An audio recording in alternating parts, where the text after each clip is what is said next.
Assalamualaikum warahmatullahi wabarakatuh. Alhamdulillah, pada hari ini kita bertemu lagi bersama teman-teman mahasiswa di semester 2, khususnya untuk mata kuliah Etika Administrasi untuk pertemuan pertama.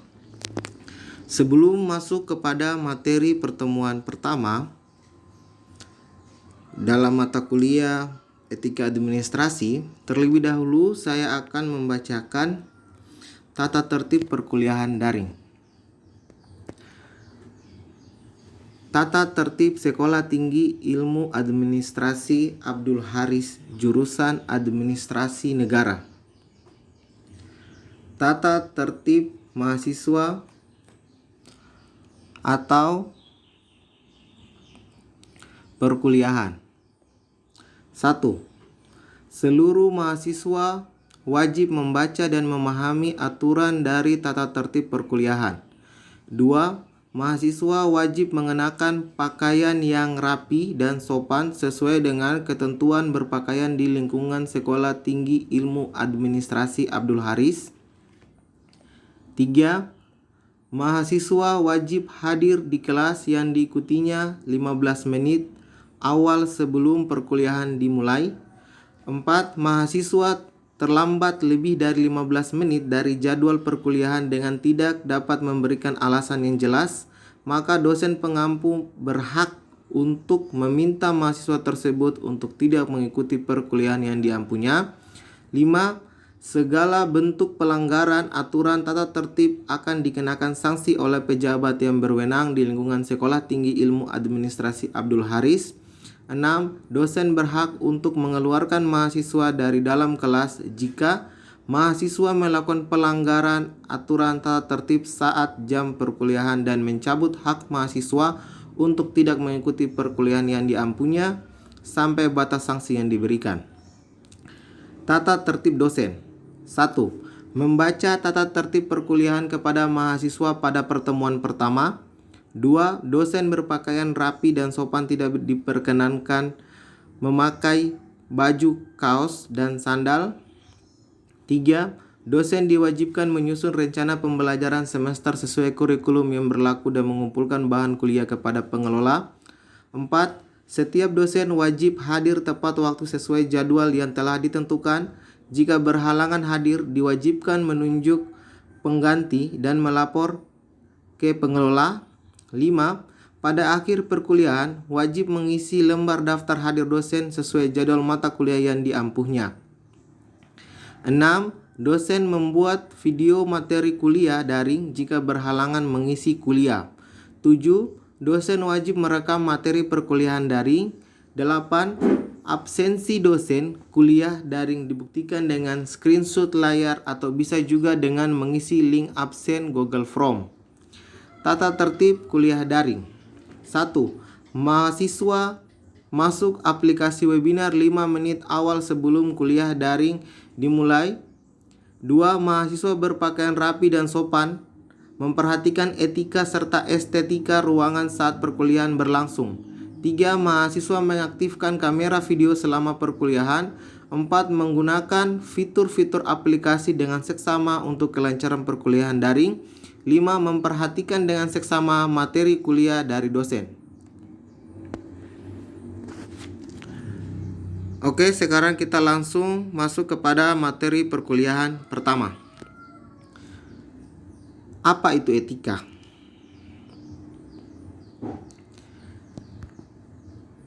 Secara etimologi, kata etika berasal dari bahasa Yunani yang terdiri dari dua kata, yaitu ethos dan ethikos.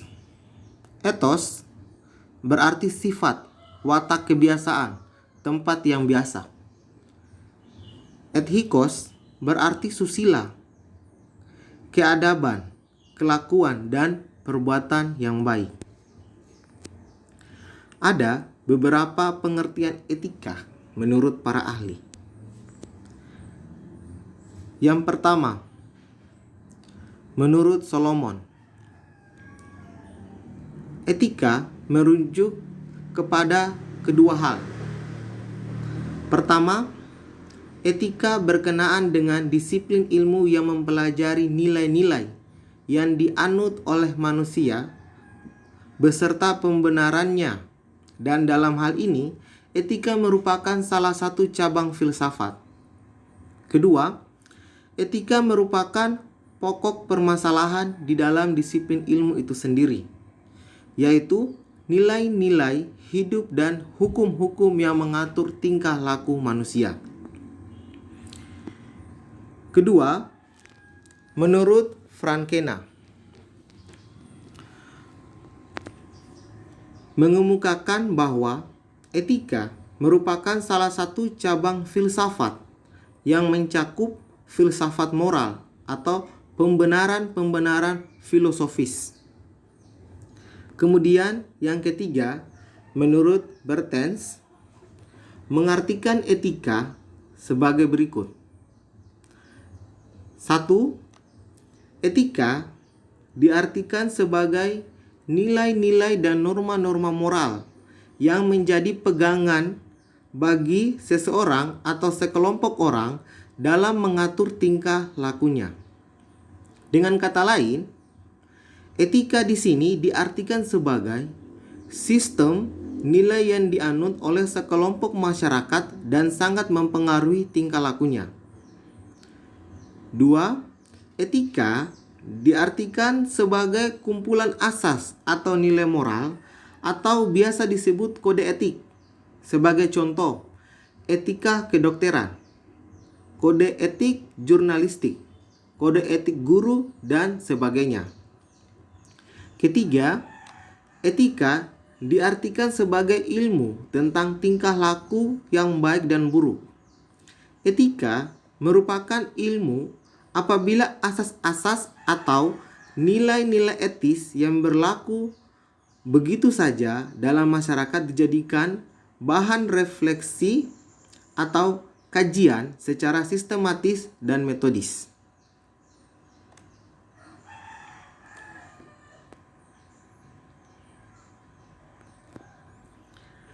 Ada perbedaan antara etika dan moral menurut para ahli. Dalam kehidupan bermasyarakat, istilah etika sering dipersamakan atau dipergunakan secara bergantian dengan istilah moral. Beberapa pakar atau kalangan tidak membedakannya secara prinsip, sedangkan sebagian lain memberikan pembedaan-pembedaan sebagai berikut. Yang pertama, menurut Prof. Yudhistira K. Garna, mengatakan moral menyatakan tindakan atau perbuatan lahiriah seseorang atau daya dorong internal untuk mengarah kepada perbuatan baik dan menghindari perbuatan buruk. Sedangkan etika tidak hanya menyangkut tindakan lahiriah, tetapi juga nilai mengapa dia bertindak demikian. Etika tumbuh dari pengetahuan seseorang yang diberi makna kesepakatan sosial dan dijadikan acuan atau tolak ukur moralitas masyarakat. Kedua, menurut Robert C. Solomon, mengatakan moral menekankan kepada karakter dan sifat-sifat individu yang khusus. Misalnya, rasa kasih, kemurahan hati, kebesaran jiwa, di luar ketaatan pada peraturan. Sedangkan etika berkenaan dengan dua hal. Yang pertama, disiplin ilmu yang mempelajari tentang nilai-nilai yang dianut manusia beserta pembenarannya. Dan yang kedua, hukum yang mengatur tingkah laku manusia. Pengertian administrasi menurut para ahli. Secara sederhana, administrasi dapat diartikan sebagai suatu kerjasama dua orang atau lebih untuk mencapai tujuan bersama. Nah, di sini ada beberapa pendapat para ahli mengenai pengertian administrasi.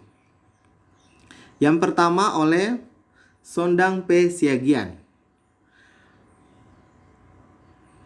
Menurut Sondan P. Siagian, administrasi adalah keseluruhan proses pelaksanaan kegiatan yang dilakukan oleh dua orang atau lebih yang terlibat dalam suatu bentuk usaha kerja demi tercapainya tujuan yang ditentukan sebelumnya. Kemudian, yang kedua, menurut William Leffingwell dan Edwin Robinson, mengatakan administrasi adalah cabang ilmu manajemen yang berkenaan dengan pelaksanaan pekerjaan perkantoran secara efisien, kapan dan di mana pekerjaan harus dilakukan. Kemudian yang ketiga, menurut George Terry, mengatakan bahwa administrasi adalah kegiatan perencanaan, pengendalian, dan pengorganisasian pekerjaan perkantoran, serta penggerakan mereka yang melaksanakannya agar mencapai tujuan yang telah ditetapkan. Lalu, apa itu sebenarnya etika administrasi publik?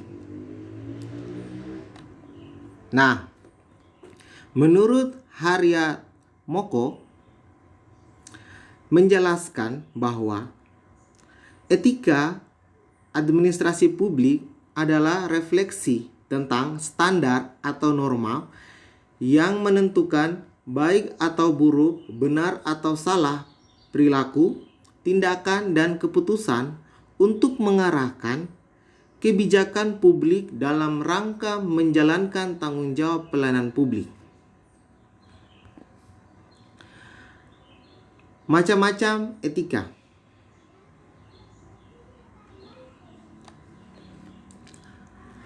Ada dua macam etika yang harus kita pahami bersama dalam menentukan baik atau buruknya perilaku manusia. Menurut Keraf, yang pertama, etika deskriptif. Etika deskriptif adalah etika yang berusaha meneropong secara kritis dan rasional sikap dan perilaku manusia dan apa yang dikejar oleh manusia dalam hidup ini sebagai sesuatu yang bernilai. Etika deskriptif memberikan fakta sebagai dasar untuk mengambil keputusan tentang perilaku atau sikap yang mau diambil. Kemudian yang kedua, etika normatif. Etika normatif adalah etika yang berusaha menetapkan berbagai sikap dan pola perilaku ideal yang seharusnya dimiliki oleh manusia dalam hidup ini sebagai sesuatu yang bernilai. Etika normatif memberi penilaian sekaligus memberi norma sebagai dasar dan kerangka tindakan yang akan diputuskan.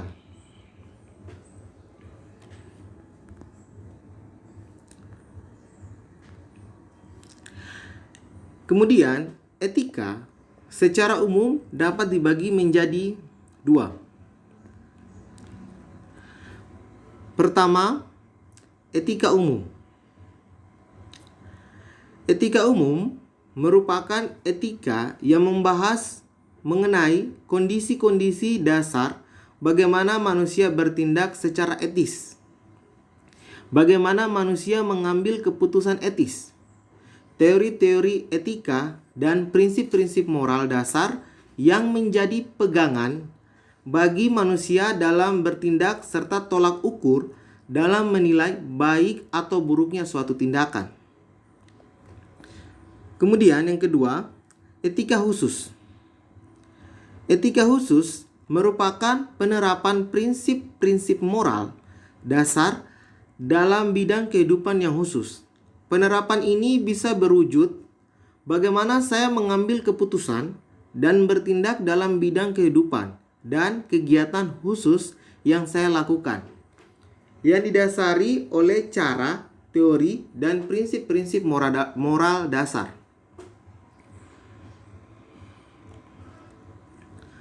Kemudian, etika khusus dibagi lagi menjadi 2 bagian. Yang pertama, etika individual.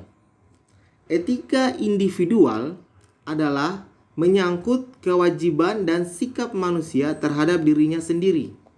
Kemudian yang kedua, etika sosial. Etika sosial adalah berbicara mengenai kewajiban, sikap, dan pola perilaku manusia sebagai anggota umat manusia. Sekian dan terima kasih. Demikianlah materi perkuliahan untuk pertemuan pertama ini. Jika ada yang teman-teman mahasiswa ingin ditanyakan, silakan mengajukan pertanyaan.